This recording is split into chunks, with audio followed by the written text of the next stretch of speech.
do your own research, talk to চারুকলা dean and ask him মোটিভগুলো কারা নির্ধারণ করেছে। Walton Washing Machine, simplifying life with hassle-free washing. যাদের আবেদন করার, যারা এটার নাম দিয়েছে ঢাকা বিশ্ববিদ্যালয় চারুকলা, তাদের ব্যাপার তারা দেখবে।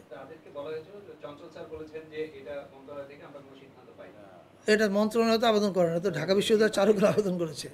সো এটা তারা দেখবেন। এটা দেখেন নাম কি হবে এটা তারা সিদ্ধান্ত নিয়েছেন। তারা ইউনেস্কোর কাছে এ নাম পরিবর্তনের জন্য কখন আবেদন করবেন এই সিদ্ধান্ত তারা নেবেন। আমরা যেটা নিয়ে আনন্দিত সেটা হচ্ছে এই যে আমরাই প্রথম বাংলাদেশে এরকম একটা উৎসব দেখেছি যেখানে সকল জাতিগোষ্ঠীকে এক জায়গায় আনা গেছে। আমরা বাঙালি জাতি ভিত্তিক যে জাতীয়তাবাদের নামে যে ফ্যাসিবাদটা করেছি এটা ভয়ঙ্কর। আপনি একটা রাষ্ট্রের মধ্যে আপনার অন্য জাতিগোষ্ঠীগুলোকে অলমোস্ট ইগনোর করছেন অথবা ইনক্লুড করছেন না, এটা it's not a good sign for any healthy nation. এটা আপনার কি ধারণা সংস্কৃতি উপদেষ্টা মোটিভ সিলেক্ট করে? Again you have to come with wait first of all শেষ করি নো, আপনি লিডিং কোয়েশ্চেন করবেন না। First of all the question has to be well informed. মোটিভগুলা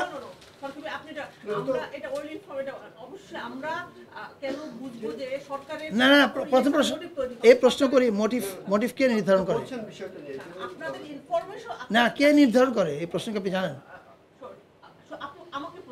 কে না, অফকোর্স কেন করবো না? আপনি আমাকে প্রশ্ন করছেন, আমি আপনাকে প্রশ্ন করবো না কেন? আমি আপনাকে আবারও বলছি, আপনাকে please do your own research. আচ্ছা, do your own research, talk to Charukala dean and ask him মোটিভগুলা কারা নির্ধারণ করেছে।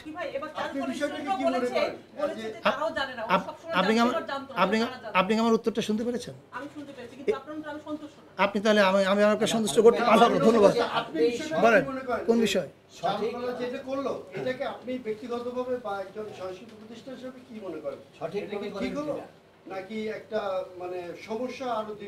মানে কোন সমস্যাটা বুঝে?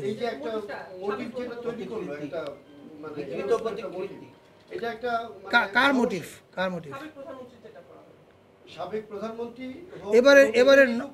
এবারে নববর্ষের মূল থিমটা কি ছিল? এবং নববর্ষে আমরা যেটা বলছি সবাই মিলে, নববর্ষের থিমটা কি ছিল? আমি প্রশ্নের উত্তর দেন, নববর্ষের থিম কি ছিল? না না, what was the theme line? হ্যাঁ, স্বৈরাচারের বিপক্ষে কালেক্টিভ করা। No, that's not. আমি জানতে চাচ্ছি থিম লাইনটা কি ছিল ফেস্টিভ্যালের? চারুকলা যে শোভাযাত্রাটা করে এবারে ওদের থিম লাইনটা কি ছিল?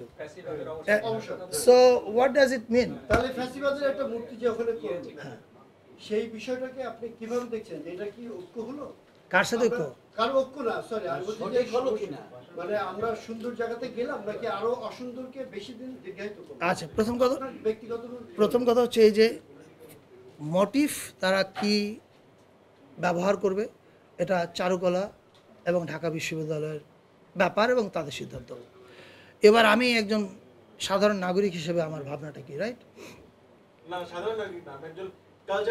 না না, আমি সাধারণ নাগরিক হিসেবে বলছি, সেটা হচ্ছে এই যে আপনি ফ্যাসিবাদের দেখেন, আমরা যখন জাতীয় ঐক্যের কথা বলি তখন জাতীয় ঐক্যের কথার মধ্যে কি আমরা ধরেন যেই মানুষ 1400 মানুষ খুন করেছেন জুলাইতে, তার বিচার প্রক্রিয়া শেষ হওয়ার আগে তার বিচার, অনুশোচনা, ক্ষমা কোনো কিছুই ঘটেনি, আপনি কি আমাকে বলছেন তার সঙ্গে এখন জাতীয় ঐক্য করবার জন্য? I think this is absurd, this is very absurd. আমি ঐক্যের কথা বলছি না, আমি বলছি যে সমস্যা যেমন আমরা কিছুদিন আগে জানি যে বেগম খালেদা জিয়ার একটা, যদিও সেটা সেখানে না, অন্য একটা মূর্তি নেই এখানে, কিছুদিন আগে আমাদের আইন উপদেষ্টা একটা পোস্ট দিয়েছিলেন। আমি বলছি যে সেই সমস্যাটা কি দিয়ে থাকলো নাকি সমাধান? বিচার, প্রথম কথা হচ্ছে আমার যেটা উত্তর দেওয়ার পরিষ্কার দিয়েছি, 1400 মানুষ যারা খুন করেছে তাদের বিচার প্রক্রিয়া যাওয়ার আগ পর্যন্ত, বিচার সম্পন্ন হওয়ার আগ পর্যন্ত you can't expect a kind of reconciliation process to start. That is a very simple thing. পৃথিবীর কোথাও এটা ঘটে না। এটা হচ্ছে আমার সাধারণ নাগরিক হিসেবে আমার উপলব্ধি।